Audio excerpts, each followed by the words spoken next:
Hey guys, how you guys doing? It's February 24th, 2018. Hoping you're having a wonderful day, guys. A blessed weekend as well.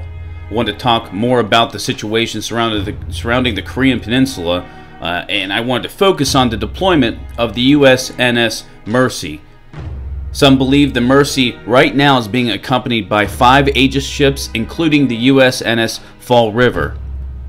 The Mercy is supposed to be heading to countries like Indonesia, Sri Lanka, Malaysia, Vietnam. This is all to strengthen disaster response and preparedness for the Pacific Partnership.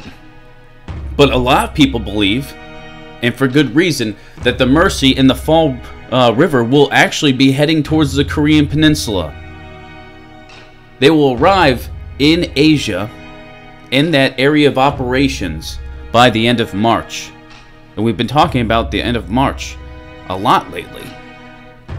Sanctions are not working. Sanctions are breaking down. We're hearing today that China is not happy with the latest round of sanctions against North Korea.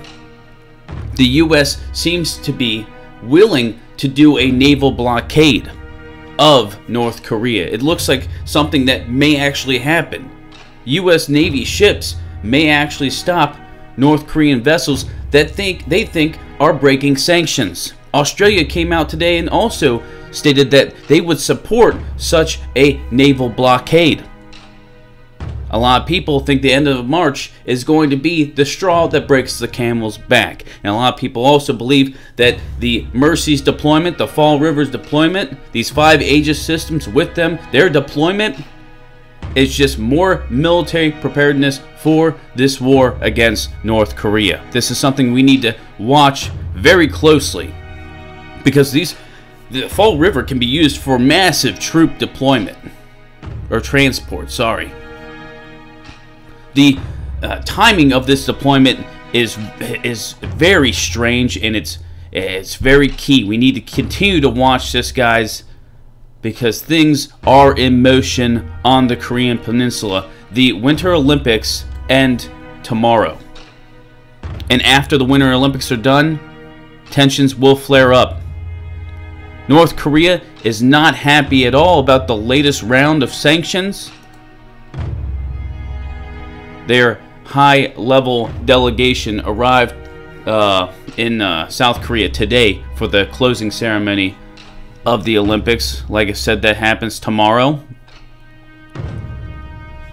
North Korea blasts crippling Donald Trump naval blockade as official act of war, and they would see it as such.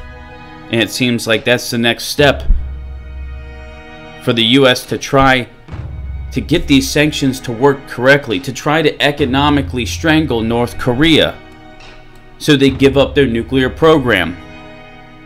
For those who believe that the United States of America is going to accept North Korea as a nuclear power, you're living in a fairy tale. It's not going to happen.